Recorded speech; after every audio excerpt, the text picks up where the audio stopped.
కస్టమర్కైనా సరే అన్న. థ్యాంక్స్ అన్న.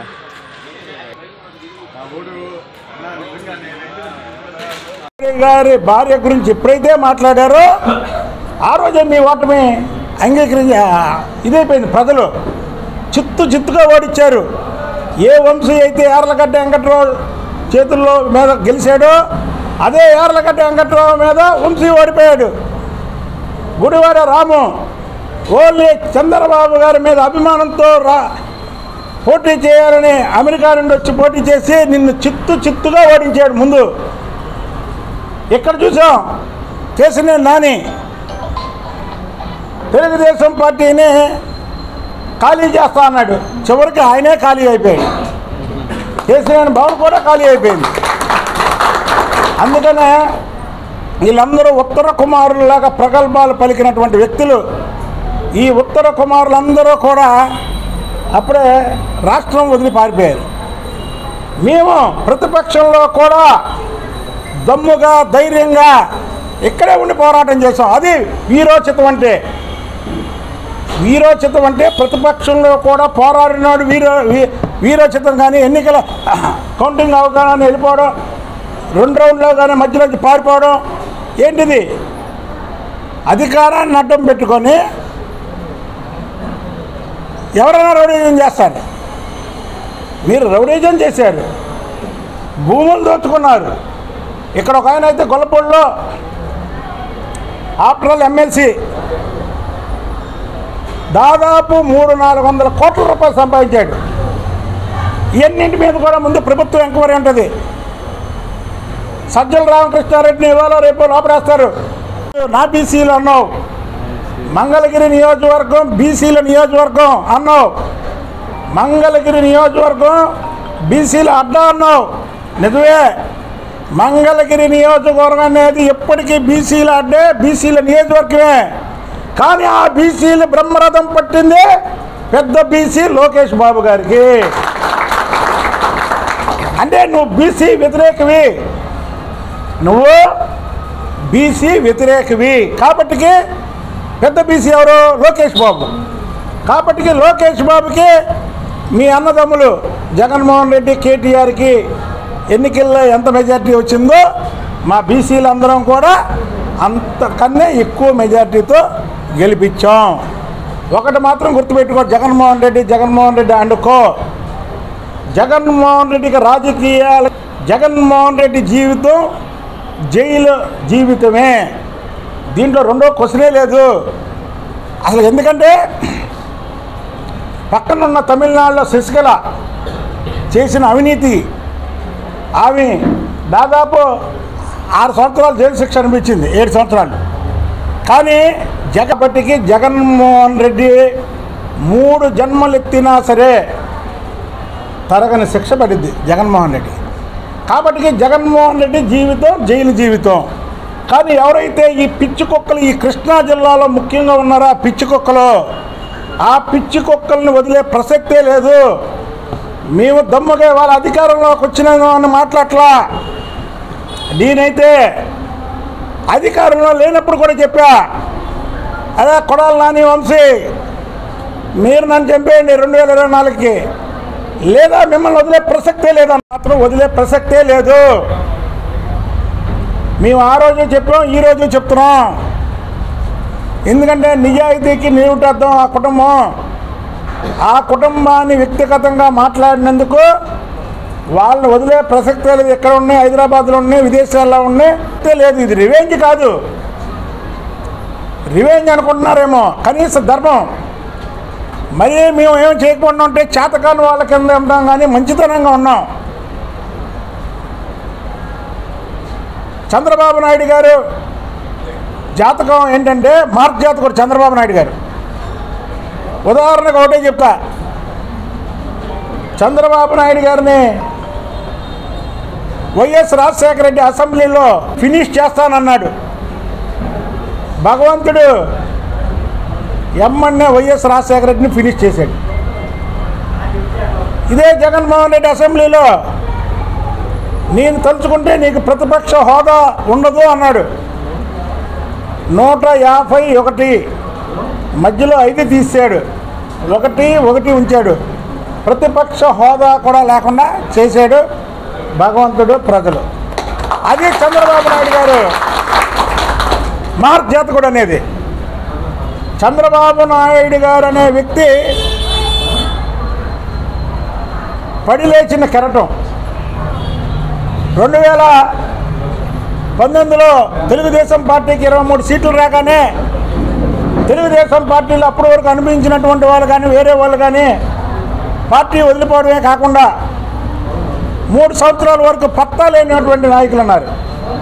కానీ చంద్రబాబు నాయుడు గారు కుటుంబం ఈ రాష్ట్రం కోసం రాష్ట్ర ప్రజలు నా దురదృష్టం. కానీ ఇంతకాలం వచ్చి చంద్రబాబు గారు పడి లేచిన కెరటంలాగా ఇవాళ కేంద్రంలో కూడా ఆయన కీ రోల్ పోషిస్తున్నాడంటే అంతకంటే ఆనందం లేదు. ఎందుకంటే నేను చెప్తా, ఇప్పుడు చంద్రబాబు నాయుడు గారి కుటుంబానికి నేను వేరే విధేయుడిని నేను అంతే. నేను రెండో మాట లేదు, రెండో పాఠం లేదు. జగన్మోహన్ రెడ్డి అన్న ప్రతి ఒక్క మాట జగన్మోహన్ రెడ్డికే లేచింది. పవన్ కళ్యాణ్ గారి గురించి మాట వస్తే 3 పెళ్ళిళ్ళు అన్నాడు. ఇవాళ 4వ పిల్లని నీకు రంకు మొగడే కూర్చున్నాడు పవన్ కళ్యాణ్ గారు. జగన్మోహన్ రెడ్డికి రంకు మొగడే కూర్చున్నాడు. ఇవాళ ఈ రాష్ట్రంలో ఒక వ్యక్తిని మాటికి 3 పెళ్ళిళ్ళు అన్నావు కదా, ఇవాళ ఒప్పుకుంటావా నువ్వు? పవన్ కళ్యాణ్ గారు నాకు రంకు మొగడని నువ్వు ఒప్పుకోకపోయినా రాష్ట్ర ప్రజలు అంటున్నారు ఇవాళ పవన్ కళ్యాణ్ గారు జగన్మోహన్ రెడ్డికి రంకు మొగడని. కాబట్టి ఒకటే చెప్తున్నాం మీకు, ఇవాళ లోకేష్ బాబు గురించి మాట్లాడారు. లోకేష్ బాబు గారిని చంద్రబాబు గారిని ఇద్దరిని ఫినిష్ చేయడానికి హైదరాబాద్లో కేటీఆర్ వెళ్ళి వాళ్ళ ఇంటికి వెళ్ళి జగన్మోహన్ రెడ్డి ఇంటికి వెళ్ళి కలిసి లోకేష్ మీద అవాకులు చవాకులు మాట్లాడి బయటకు వచ్చి అన్నను కలిశాను, అన్నను కలిస్తే తప్ప అన్నా. తప్పే లేదు బాబు, అన్న తమ్ముడు మీ ఇద్దరికి తప్పేం కాదు. నీ అన్న జగన్మోహన్ రెడ్డి తమ్ముడు కేటీఆర్ ఇద్దరు కలిస్తే వచ్చి గెలిచినటువంటి మెజార్టీ ఎంత ఉందో ఒక్క లోకేష్ బాబుకి అంత మెజార్టీ వచ్చింది. అది లోకేష్ బాబు గారు దెబ్బ. జగన్మోహన్ రెడ్డి కేటీఆర్ అన్నదమ్ములు ఇద్దరు కూడా ముఖ్యమంత్రి కొడుకులు. ఒక ఆయన ముఖ్యమంత్రి, ఒక ఆయన ముఖ్యమంత్రి, షాడో ముఖ్యమంత్రి. మీ ఇద్దరు పోటీ నమస్కారం.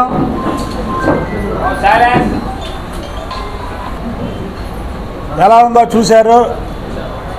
ఎన్నికల ముందు, కౌంటింగ్కి ముందు 2 రోజుల ముందు ఏదైతే ఆరా మస్తాను వైసీపీ ప్రభుత్వం వస్తుందని చెప్పాడో అది జగన్మోహన్ రెడ్డి, పెద్దిరెడ్డి, సజ్జల రామకృష్ణారెడ్డి, అలాగే విజయసాయిరెడ్డి, సుబ్బారెడ్డి కలిసి వాళ్ళు ఎన్నికల్లో అయినటువంటి ఖర్చు వెనక్కి లాక్కోవడానికి వైసీపీ శ్రేణులతో పందాలు కట్టించి తీసుకున్నారు. నేను ముందే చెప్పాను, అప్రమత్తంగా ఉండండి. ఆరామస్తాంది ఫేక్ సర్వే, అది వీళ్ళే చెప్పించారని ఇవాళ వైసీపీ నాయకులు కార్యకర్తల్ని ఆర్థికంగా నాశనం చేసి వాళ్ళ డబ్బుని జగన్మోహన్ రెడ్డి అండ్ కో ఖజానాలోకి వెళ్ళింది. ఆ రోజు 100కి 100 రూపాయలు నేను చెప్పింది నిజం.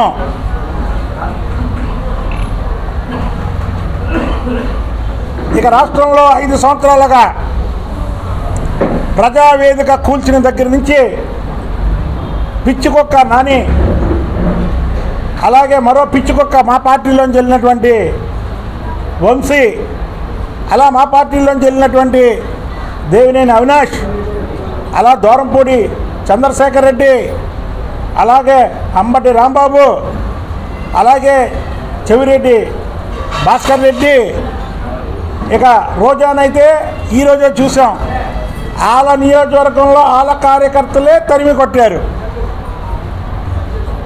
చంద్రబాబు ఈ రాష్ట్రాన్ని బాగుపరుస్తారు అని క్యాండిడేట్లను చూడాల. నేను చంద్రబాబు గారికి ప్రభుత్వం పోయిన 6 నెలల్లో చెప్పా, హైదరాబాద్లో. సార్ మీరు మళ్ళీ 2024లో ఇచ్చాపురం నుంచి చిత్తూరు వరకు మీరు ఎవరికి బీఫార్మ్ ఇస్తే వాళ్ళు అసెంబ్లీలో ఉంటారండి, మీరు ఎంపీ టికెట్లు ఎవరికి బీఫార్మ్ ఇస్తే వాళ్ళు పార్లమెంట్లో ఉంటారండి అని చెప్పాను. అలాగే జరిగింది. కాబట్టి వైసీపీ వాళ్ళు ఓవర్ యాక్షన్ చేశారు.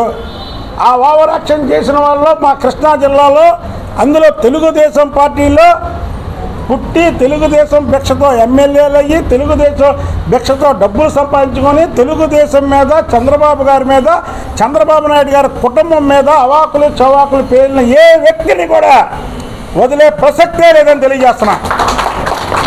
ఓకే తమ్ముడు. అనుకుండా వీళ్ళందరినీ కూడా వదిలే ప్రసక్తే లేదు. ఎందుకు వదలమంటే వీళ్ళే మా సొంత ఆస్తులు దోచుకోవాలా, ప్రజల ఆస్తులు దోచుకున్నారు. మేము చెప్పాం, మేము అధికారంలోకి రాగానే ప్రజల ఆస్తులు ప్రజలకు అప్పచెప్తామని. తప్పకుండా ప్రజల ఆస్తులు ప్రజలకు అప్పచెప్తాం. విజయసాయి రెడ్డి ఉత్తరాంధ్రలో ఎన్ని ఆస్తులు దోచుకున్నాడో అందరూ కంప్లైంట్ ఇవ్వండి ధైర్యంగా. నేను ఆ రోజు నుంచి ఈ రోజు వరకు చెప్తున్నా.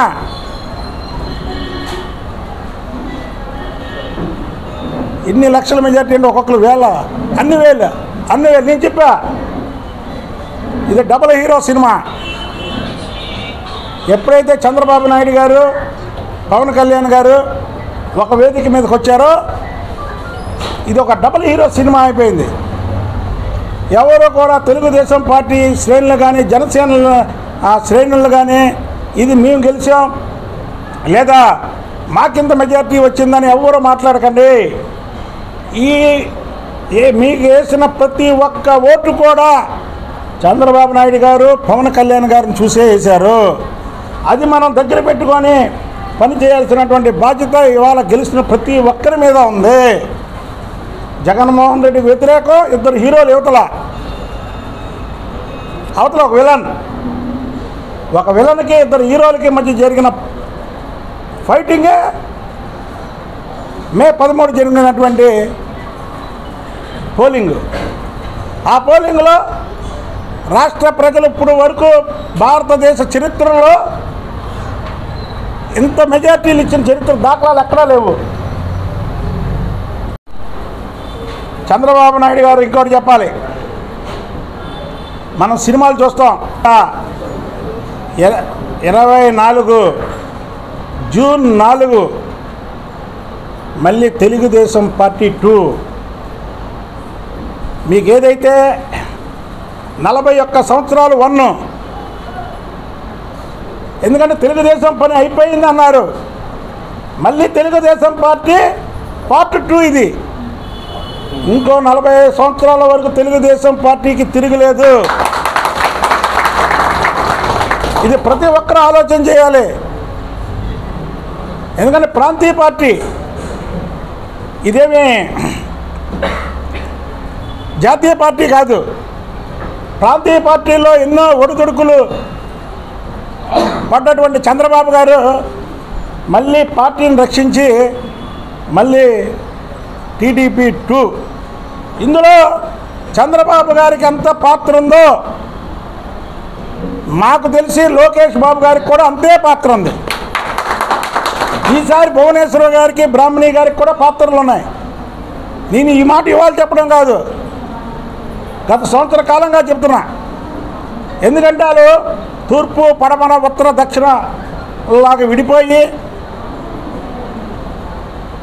ప్రజల కోసం పోరాటాలు చేశారు, ప్రజల పక్షాన ఉన్నారు.